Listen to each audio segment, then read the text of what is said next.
আকরিনি ইয়া রাসূলুল্লাহ সূরাতান জামিআ, হুজুর আমাকে এমন একটা সূরা শিখায়া দেন যে সূরাটা সকল কিছুকে সকল কিছুকে একত্রিত করে দেয়, সব জিনিসগুলাকে একত্রিত করে নেয়, এমন একটা সূরা আমাকে শিখায়া দেন।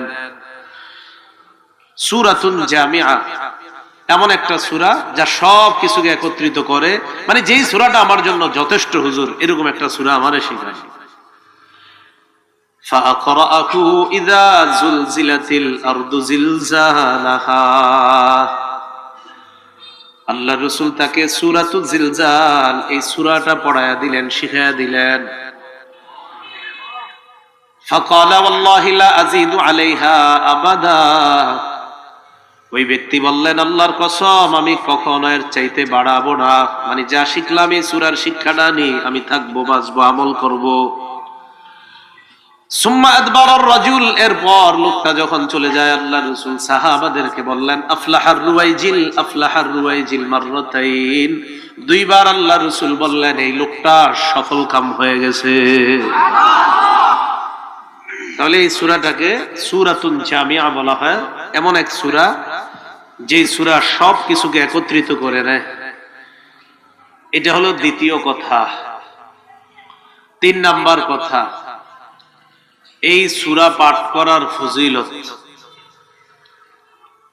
তিরমিজি শরীফের 2895 নাম্বার হাদিসের বর্ণনা। এই হাদিসের বর্ণনাকারী সাহাবী আনাস ইবনু মালিক রাদিয়াল্লাহু তাআলা আনহু। عن أنس بن مالك رضي الله تعالى عنه أن رسول الله صلى الله عليه وسلم قال لرجل من أصحاب رسول الله صلى الله عليه وسلم, আনাস ইবনু মালিক বলেন আল্লাহ রাসূলুল্লাহ সাল্লাল্লাহু আলাইহি ওয়াসাল্লাম قال لرجل من أصحابه, নবীজি তার সাহাবাদের মধ্যে এক ব্যক্তিকে বললেন হাল তাজাওয়াজতা, এই তুমি বিয়ে করেছো কিনা? কি বললেন? তুমি বিয়ে করেছো? فقال لا والله يا رسول الله ولا ما عندي ما أتزوج به, সাহাবী জবাব দিলেন ইয়া রাসূলুল্লাহ, আল্লাহর কসম আমি বিয়ে করি নাই, ওয়ালা ইনদি মা আতাজাওয়াজু বিহি, এমন টাকা পয়সাও নাই যে টাকা পয়সা দিয়ে আমি বিয়ে করতে পারি।